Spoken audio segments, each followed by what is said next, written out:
Namaste, Jai Bharat. Though we don't hear much from Iran in an open manner, Iran is having problems, internal problems. For quite some years, that is 46 years, Iran's society was under that Sharia kind of Islamic rule, but only for 46 years.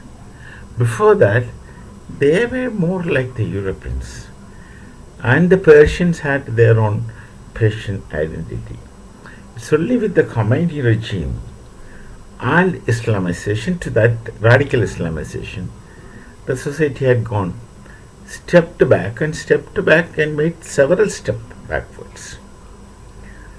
They have been imposed the Sharia imposition was there, and the status of women in any such society is miserable, in one word. And now there are a lot of people in Iran who are refusing to accept the religion of Islam. They wanted to break free from the Islamic framework, and many are doing so.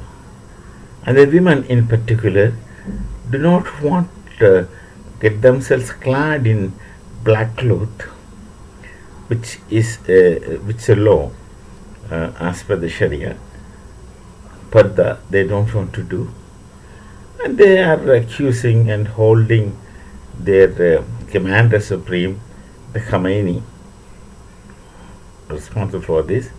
And the funny thing is that some of the story that coming from Iran is that they're asking Israel to bomb them. Come and bomb. Sometime back they were shouting slogans, death to Israel, death to America, and things like that.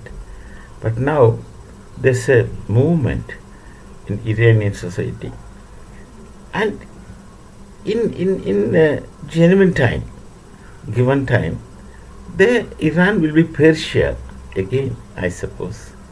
So these movements keep happening within Iran, and these movements will be suppressed in the usual manner by any autocratic regime, which kind of dictatorship, despotic kind of rule that's always there with religious rule.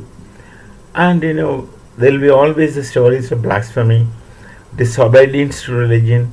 All these threats are always there because, you see, normally the religion itself thrives on two things: promises of reward after death and threat of punishment after death.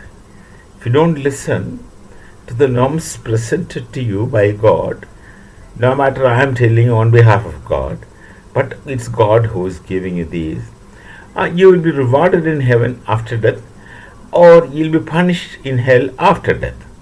So the promises of reward in heaven and threat which generates fear of punishment in hell. With this things gets maintained. But then it's not always to keep this phobia intact until the training. Madrasa education is that rigid right from childhood, as it happens in Pakistan. But I don't think in Iran it is to that extent of brainwashing in schools. So if that is not done, there will be independent thought, which some people call it as critical thought, which is actually not an appropriate term. There will be rational thought, there will be thinking against it, and there will be movement in time. So that must be what's happening in Iran. So possibly Iran might become Persia again, and if Iran becomes Persia once more, going back to their erstwhile glory, they'll be a wonderful nation to coexist with in the world, where people can visit, know one another, and also interact. They're ancient people. We shall meet again. Namaste. Jai Bharat, Jai Sri Ram.